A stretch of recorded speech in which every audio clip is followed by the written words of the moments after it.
Hey everyone, Tim Schofield here, holding my Google Pixel C tablet. Going to do a full review on it. I'm using the front-facing camera on it. Now, one thing I want to make note of is check this out. When I move the camera quickly, you'll see down at the bottom there's a bunch of distortion.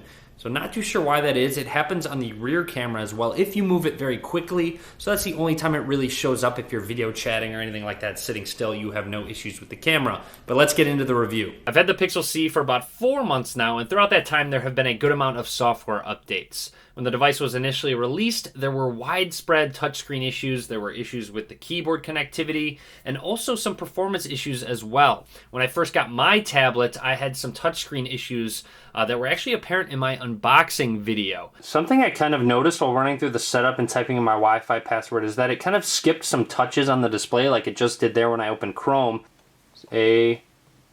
It missed that T, so I definitely pressed that T and it skipped it. After some of the software updates, I no longer have any touchscreen issues whatsoever, and performance feels a little bit better as well. The Pixel C is treated similarly to a Nexus device where it gets updates right away, straight from Google, and yes, it does run Android. It does not run Chrome OS. They felt that Android would be the better way to go, and as OS updates do come, the Pixel C will get them first because it is treated like a Nexus device. The Pixel C is a very premium looking and feeling device with its all metal design. I've taken it on multiple trips with me, thrown it in backpacks, taken it out on airplanes, and it does have a little bit of cosmetic damage. The cosmetic damage just from daily use, this little indent was, I don't know what that's from, but I did drop it once from really high up. It was a total accident. You'll see this indentation. There's another one down at the bottom of the device. You'll see that scuff mark. The big one was over here. You'll notice it warped the speaker in just a little bit. It did not affect the display or anything by any means. It just has a big indent right there. It kind of chipped out the aluminum, but everything works fine. I'm very pleased with how premium this feels and also how sturdy it is. I did drop it from really high up, so it was over 6 feet straight in onto concrete, and it only has those blemishes. Like I said, a little warping in the speaker, but the speaker works great. Everything overall works good, and I really don't get any scratches or anything on the back either, just from day-to-day use. In terms of design, on the left side of the device, you have your USB Type-C slot. It's nice because it is reversible, and also I've been using this adapter from 1x1 to use some external storage on the device, so that's nice when I'm transferring some movies, some music over to the device. Makes it much more simple. I'll link to this adapter in the description if you're interested. Moving along, you have one of your speakers. We'll talk about those in a second, but you also have your volume rockers, very premium feeling buttons.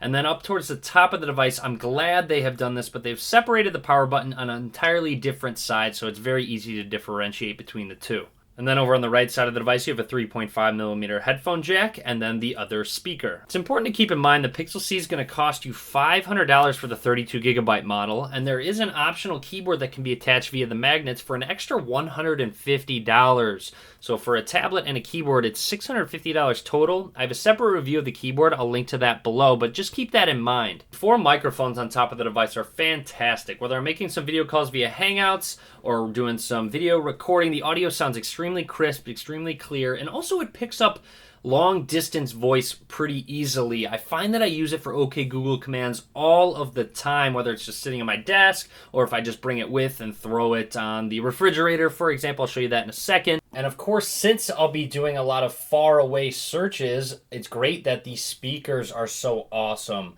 They're on both sides, so you get a very surround experience, and sound quality is great. Even when volume gets very loud, it does not distort the sound at all. I do wish they were on the front, of course. You can kind of cup your hand a little bit when holding it, but let's do a quick test just to give you an idea of kind of how loud it gets. So that's all the way up, talking as well, just to give you an idea.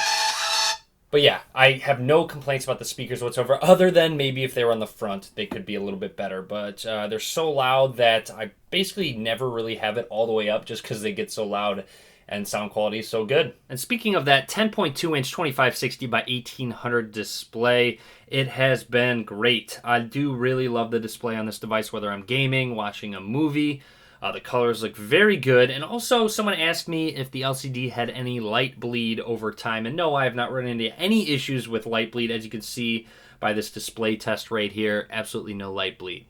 For those of you wondering, yes, the magnet does work very well on other metallic surfaces, such as the refrigerator right here, which I do use when I'm cooking, etc. And like I said, it's also good if you're sitting in the kitchen for a while, just have it sit there in case you need to ask Google something. On the back of the device, you have a light indicator where if you double tap the back of the tablet, it lets you know how much battery life you have left, which is a nice touch. And speaking of battery life, it is great. Easily the best battery life out of any tablet I have used, so you will not complain about battery life whatsoever. And charging time, it takes a little bit over 4 hours to fully charge from 0, which is a decent amount of time, but you get good battery life, so it's totally worth it. In terms of performance, the Pixel C has an NVIDIA Tegra X1 CPU with a Maxwell GPU, coupled with 3 gigabytes of RAM. And out of the box, there were a couple performance issues. It wasn't bad by any means.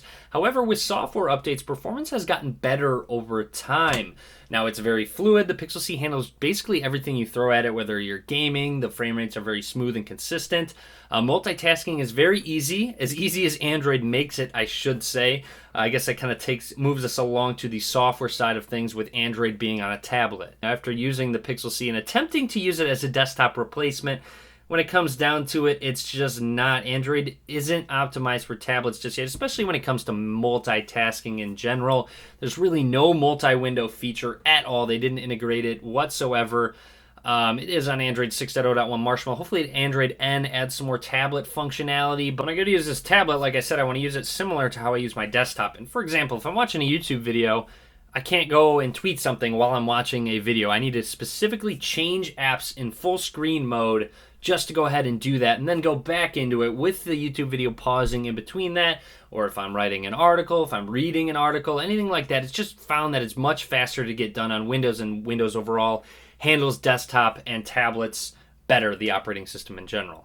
The only differences in the Pixel C's operating system with stock Android on phones is that they move the navigation buttons around. You'll see in the bottom left you have back, home, and then the bottom right you have that recent apps button, so a little bit different right there. And then also when you pull down the status bar, it pulls down from wherever your finger is, which is some can see as inconsistent, others can see as very functional. So it's really a personal preference of yours. I don't mind it whatsoever. I got used to it after maybe 1 or 2 days. Some apps such as Instagram still haven't been optimized for tablets, and they sit vertically and will not rotate horizontally. All right, just want to finish off the video with a couple final thoughts on the Google Pixel C tablet. And overall, it's a super premium device. Battery life is great overall, some great specs as well.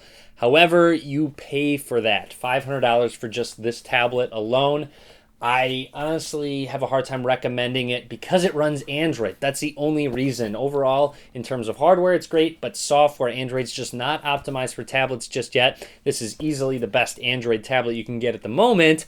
However, if you're going to spend $500, if you're going to get the keyboard $650, you might be better off just buying maybe a Windows tablet or even a Windows laptop at that price point. But anyways, I hope you enjoyed the review. After 4 months of using this guy, I'm excited to keep using it. I will do updated videos, especially once Android N comes out, letting you guys know how much better it is once it gets a new operating system. So stay tuned for that. Click that subscribe button. And as always, guys, thank you very much for watching.